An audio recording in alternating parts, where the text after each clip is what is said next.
So we're going to show you how to fill the air conditioning on your Jeep Grand Cherokee today, or Dodge Durango. Or sorry to let you people down, Dodge Durango is the same as your Jeep Grand Cherokee. Your Jeep hasn't been a Jeep for a very long time.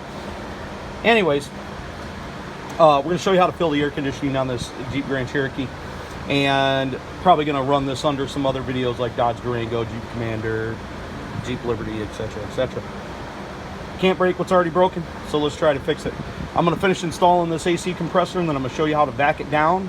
I'm going to explain to you how to do it at home, more so not the shop professional way, because these videos mostly reach people at homes. Professionals generally aren't looking at videos on how to fill air conditioning because they probably already know how to do it. And they certainly aren't going to want to take my advice because they're going to use much fancier equipment than I'm going to use, because I want to show you how to do it at home. If you've taken your lines off, just take a little bit of dielectric grease or like some Sil Glide like I'm using here, and put it back on your O-rings to lube them up first and foremost. Okay, so the first thing we're going to do is we're going to evacuate our system. We're going to hook our AC pump up. Now what this does is this takes out all the acids and sucks a little bit of the oil out of the system, so you're going to have to check with your manufacturer to refill your oil depending on how long you run your pump. Now the reason that we're doing that is because there's air trapped in the system, and what happens when air mixes with our 134A is it creates acids, and then acids will degrade your AC line. So when you hook up your pump, you know, some people let them run for 30 minutes, some people let them run for an hour. I just put them on there, set them and forget them for a little while, because you can't hurt it, you know, vacuuming it down. And we're going to vac it down to about 25 HD. Now what you're going to hear is that noise, and I'm going to come back when that noise goes away. When you're hearing that noise, it's actually sucking air out of the system. When it gets like that, it's not sucking air anymore. So that is what you want to hear, and when it's done doing that and the baffle stops making that noise, then you're pretty much done. But I leave it on there for a little bit extra time just for good noise. Okay, so now I've got my gauges hooked up. I'm going to explain something to you. What you're going to want to do is you're going to go down to Harbor Freight, buy you a set of $25 gauges. And the reason that you're going to do this instead of using them cans, the cans don't tell you crap. The gauges will tell you what is going on in your AC system. If it's, you know, if it's not working right, they'll jump and stuff like that. Then you want to invest in one of these. They're about 70 or 80 bucks at Sam's Club. It's 30 pounds of our 134A. What this is going to do for you is going to make you the coolest kid on the block, because you're going to know how to recharge air conditioning. You can charge your friends like 40 bucks, and in 10 minutes you'll have it all done, and you'll recoup the cost of that. So I highly recommend, instead of spending $32 at AutoZone for them stupid cans that don't tell you crap, do it the clay way. I'm going to show you how to do it at home. You don't necessarily need to weigh out your Freon. That's a good idea too, and that's actually really helpful, but it's not super necessary. So what we're going to do is we're going to hook up our can of our 134A. We flipped it over, then turn the valve on, and we're going to fill through our low side, which is this side right here. Now, if your vehicle is equipped with an electric fan, because this information is for anything, doesn't matter if you have a Yugo, Mercedes, BMW, it's all the same. Air conditioning works under physics. What happens is when your Freon is in the big line, which is what they call your low level line, should be this one, I believe. It's a liquid, and then when it goes into your condenser, it sucks the moisture out of the interior cab of your vehicle, and then it makes it boil. Now it boils at 22 degrees Celsius.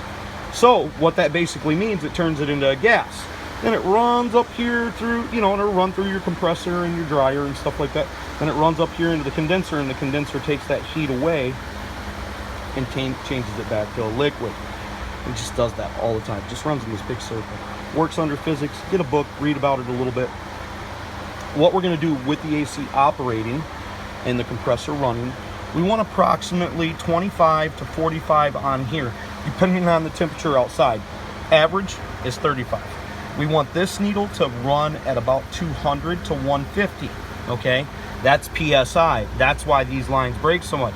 And that is what this will do. If your fan's not working, this will overheat that and make that run up to 300 or 400 pounds of pressure, and then it blows off the valve, evacuates your AC system, or it blows out an O-ring and you lose Freon. So We're going to start it up and we're going to start filling it. We've got our gauges turned off, but we put a little bit of Freon in it.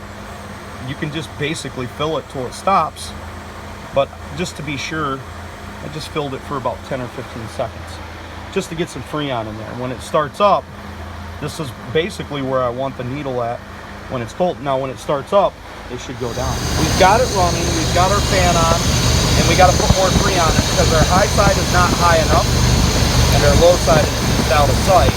We don't want to put so much in there. The one terrible thing about the way this AC system works is this belt only contacts about 33% of the pulley, which is god-awful ridiculous.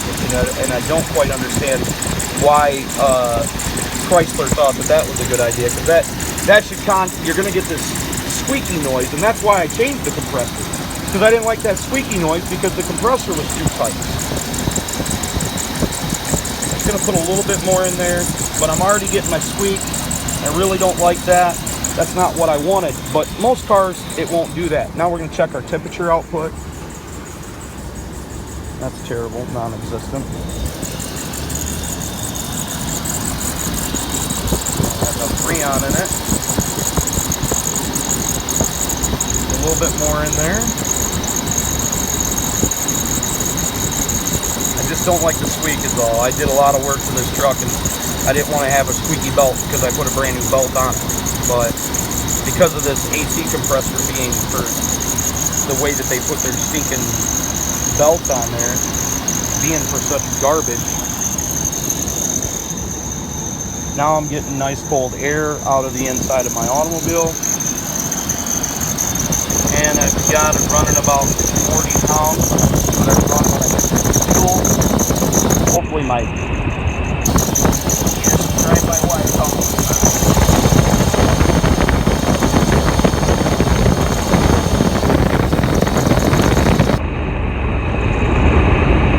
I would have preferred the red be at, 150 to 200, but it could be because the system's so old that it's doing that, but it's outputting really good.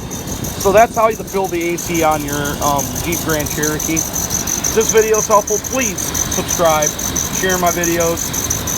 If you need to reach out to me, hit me up on Plays AC and Auto Repair on Facebook. Remember, you can't break what's already broken, so you might as well try to fix it. Don't be the next to them, be the first to you. God bless you. Have a great day.